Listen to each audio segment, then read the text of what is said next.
ಕಾಂಗ್ರೆಸ್ ಸರ್ಕಾರಕ್ಕೆ ಬೇಕೇ ಬೇಕು. ರಾಜ್ಯ ಸರ್ಕಾರ ಜಾನುವಾರು ಹತ್ಯೆ ಪ್ರತಿಬಂಧಕ ಹಾಗೂ ಸಂರಕ್ಷಣೆ ಕಾಯ್ದೆಗೆ ಸುಧಾರಣೆ ತರಲು ಹೊರಟಿದ್ದು, ಮುಸಲ್ಮಾನರನ್ನ ಓಲೈಸುವ ಪ್ರಯತ್ನ ಅಂತ ವಿಎಚ್ಪಿ ಬಜರಂಗ ದಳ ಅಹೋರಾತ್ರಿ ಪ್ರತಿಭಟನೆ ಹಮ್ಮಿಕೊಂಡಿದೆ.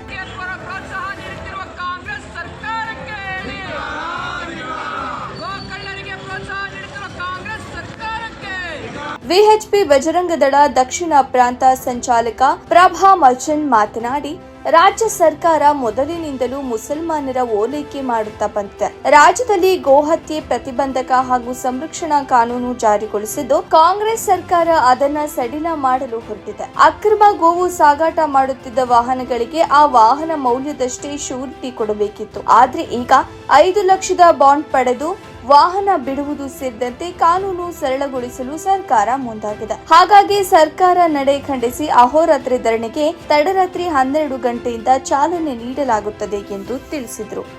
ಸಂಬಂಧಪಟ್ಟ ಹಾಗೆ ಅದಕ್ಕೊಂದು ರೆಸಲ್ಯೂಷನ್ ಅನ್ನು ಪಾಸ್ ಮಾಡಿ ಕಾಯ್ದೆಯನ್ನ. ಆದ್ರೆ ಆ ಕಾಯ್ದೆ ಎಷ್ಟು ಚೆನ್ನಾಗಿತ್ತು ಅಂತಂದ್ರೆ, ಗೋವನ್ನ ಕದೀಲಿಕ್ಕೆ ಹೊರಟಂತವರಿಗೆ ಶಿಕ್ಷೆ ಒಂದಂತಕ್ಕೆ ಬಲವಾಗಿ ನಿಂತುಕೊಳ್ತಾ ಇತ್ತು. ಆದ್ರೆ ಇದನ್ನ ಮನಗಂಡಿರ್ತಕ್ಕಂಥ ಇವತ್ತಿನ ಕಾಂಗ್ರೆಸ್ ಸರ್ಕಾರ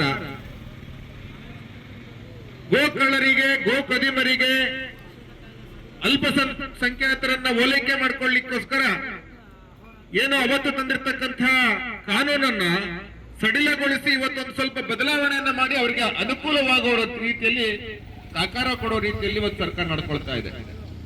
ಇದನ್ನ ವಿರೋಧಿಸಿ ಇವತ್ತು ಬಜರಂಗ ದಳ, ವಿಶ್ವ ಹಿಂದೂ ಪರಿಷತ್ ಮತ್ತು ಗೋಪ್ರೇಮಿಗಳು ಅಹೋರಾತ್ರಿ ಧರಣಿಯನ್ನ ಮಾಡ್ತಾರೆ.